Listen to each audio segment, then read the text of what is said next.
ভোটের মধ্যে নিয়োগ দুর্নীতি নিয়ে বড় ধাক্কা। রাজ্যের 25,753 বিপুল পরিমাণ চাকরি প্রাপকদের চাকরি বাতিল করে দিল কলকাতা হাইকোর্ট।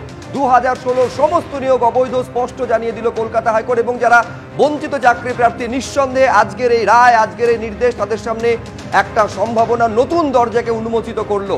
যারা আন্দোলন করে চলেছেন, সেই বঞ্চিত চাকরি প্রার্থীরা বিভিন্ন মঞ্চ তৈরি করে যারা আন্দোলন করে চলেছেন, এরকম একটি মঞ্চের সামনে আপনাদের নিয়ে যাব।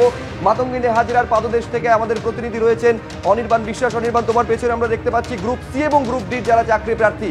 এই যে কলকাতা হাইকোর্ট নির্দেশ দিল, এই যারা বঞ্চিত চাকরি প্রার্থী গ্রুপ সি গ্রুপ ডি, তারাও একটা সম্ভাবনার আশার আলো তারা দেখছেন। কি বলছেন তারা? কতটা স্বস্তির খবর বয়ে নিয়ে এলো আদালতের আজকের এই রায়?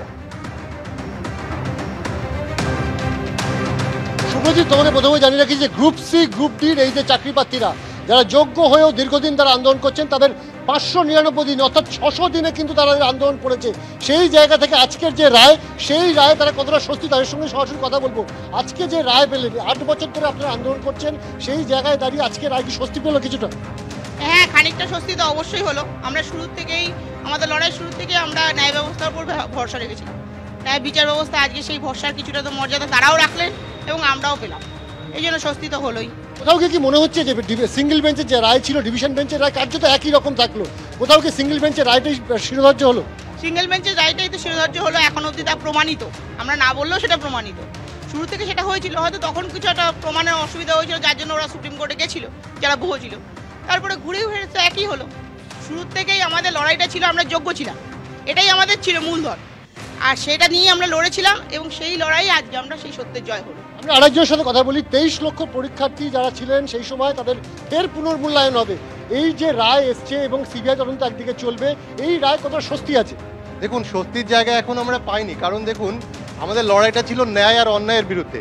সেখানে কমিশন যে দুর্নীতিটা হয়েছে, সেই দুর্নীতিটাকে সাপোর্ট করে এতদিন যে ভূমিকাটা দেখিয়ে গেছে, তা আমরা সবাই অবগত আছি। তারা বাধ্য হয়ে আজকে মেনে নিতে তারা বাধ্য হয়েছে, কারণ আমাদের বিচার ব্যবস্থাটা এখনো পঙ্গু হয়ে যায়নি। বিচার ব্যবস্থার উপর আমাদের পূর্ণ ভরসা আছে। তাই যেভাবে আমাদের কোর্ট থেকে রায় দেওয়া হয়েছে, আমরা স্বস্তিটা তখনই পাবো যদি এসএসসি তাদের সদিচ্ছা নিয়ে আমাদের দ্রুত নিয়োগের ব্যবস্থা এবং এইবারে কাজটা হচ্ছে এসএসসির, তার কারণ স্পষ্ট নির্দেশ, এসএসসি কে এবার দ্রুততার সঙ্গে স্বচ্ছ নিয়োগ করতে হবে, অভিযোগ মুক্ত একটা নিয়োগ প্রক্রিয়া চালু করতে হবে। কত তাড়াতাড়ি এসএসসি করতে পারে, নিঃসন্দেহে সেদিকে আমাদের নজর থাকবে।